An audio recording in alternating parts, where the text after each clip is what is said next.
And the purpose really is to give you an opportunity to ask me questions that you have been longing to find about. So, if I think there's a moderator, or if there is none, you just raise your hand, and I'd be glad to accommodate everybody. You. Sir? Yes, sir. Gandang gabi, Sir Joseph po sa GMA 7. Sir, syempre alam niyo yung sa issue ng kay Kian, no? How do you wrap your mind around this incident? Because before, ang sinasabi niyo, warning niyo sa mga drug addicts, do not kill future generations of Filipinos, no? Yes. And then yung mga sinaside kayo na cases ng mga OFW na nagsasacrifice and they return to a broken family.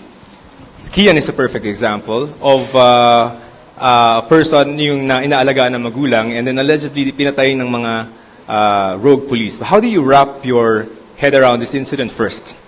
I am the head of government, and I am the chief of all police, and the commander-in-chief of the armed forces. You know, there was this incident, nakita ko sa TV, and it was really worth commenting on, but I refrained. Why? Because naunahan ako ni Aguirre, and the decision of the Justice Department, hindi mo ma-question. The President is not allowed to do that. That would be unethical and illegal. When the Secretary of Justice ordered the NBI to investigate, the most prudent thing for me to do is to shut up and wait for the result of the investigation. I saw the tape or tapes doon sa TV, and I agreed that there should be an investigation. Should the investigation point to liabilities by one, two, or all, there will be a prosecution, and they have to go to jail if convicted. That I can assure you, that there will be no luto-luto dyan sa ano, because I really do not interfere. Pag may kasalanan ka, you know, my orders to the police is this: go out and destroy the apparatus of the drug organizations. And there are a lot of them. Kasi kung isahin mo lang, ang distributor lang ang runner, tapos yung pinaka-head, the one that's cooking, hindi mo makuha, then the activity will go on and on and on. When you say that you have to destroy the organization, I should be referring to the one cooking, the one selling, and the one distributing. Otherwise, if I stop only doon sa taas, walang mangyari. I cannot stop the drug problem, and it is very serious. Sinasabi ko sa inyo, we are already in narco-politic state. Ang mga karamihan dyan and all the barangays are infected, 92. Tama si Santiago. During his time, he quoted it in one of the reports. Ngayon, nagpaiwan yan. At saka, hindi na alam, well, of course, yung anti-Duterte, pati yung the bleeding hearts, I cannot convince them. So, it's really useless to answer. Kaya hindi ako nagpapa-interview. Wala, they would insist on innocent yan. But, you know, let us wait for the investigation.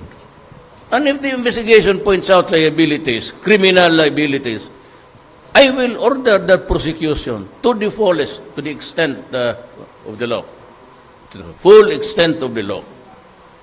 Yan ang mag-garantiya ko sa inyo. I will wait kasi sabi niyang si Pia ang interesado niyan magtanong sa Rappler. Pupunta ka ba doon? Sabi ko, no, I will not visit the wake. Kasi pumunta raw si Vice President. Good. Sana sinalin na lang niya yung pangalan ko. Kasi sa gobyerno naman kami dalawa.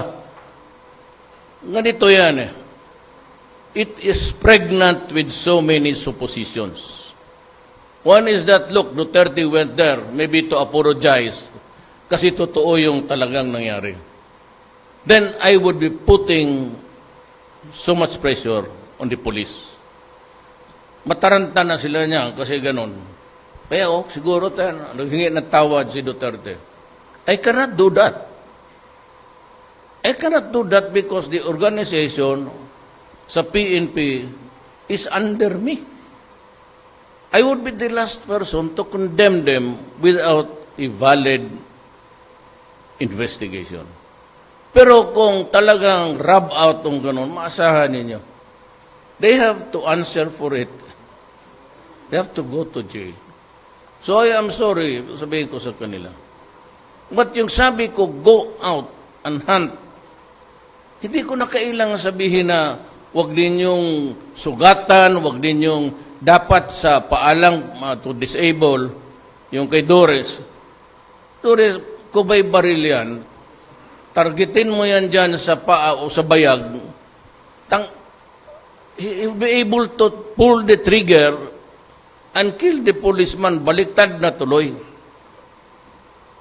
I lose 2-3 policemen a day.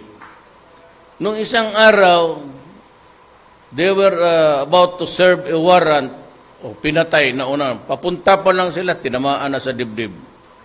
I have lost about 100 plus soldiers. Policemen, mga about 67. Why? Bakit mas marami ang military? Because in Mindanao, alam mo na, in Marawi and in Osamis, they were producing shabu more than its normal consumption sa mga tao. So they had to sell outside of Mindanao. Ang problema doon, ang pulis mismo at ang mga tanod, yun ang ginawa ng mayor doon. Every barangay, captain, binigyan niyang baril, tapos sabi niya mag-organize ng tanod. Pero tao niya. Nakita mo niyo yung footage na nakalinya yung baril. Talo pa ang NPA na isang batalyon. Kasi lahat ng tanod, binigyan niya ng baril, employed sa City Hall, may private army siya. Kasi ang judge doon, walang conviction. Kasi sabi ko, anong klase itong... Ibig sabihin, wala talagang nagbabaha. And ang ayaw ko kay Parahinog, kasi pati yung mga pulis na ayaw sumunod sa kanya, pinatay. Meron yan pa silang pinatay na 4. Yung isa doong nilibing, yun yung pulis na, I think it was the team leader, na nakuha yung buto. So we are waiting for the DNA. Yung they were digging in a place there somewhere. Nakuha nila yung mga buto. Ang isa doon, pulis. Yun yung nawala. Yun yung ayaw sumunod. Kasi nga, illegal. Ang problema, narco-politics talaga.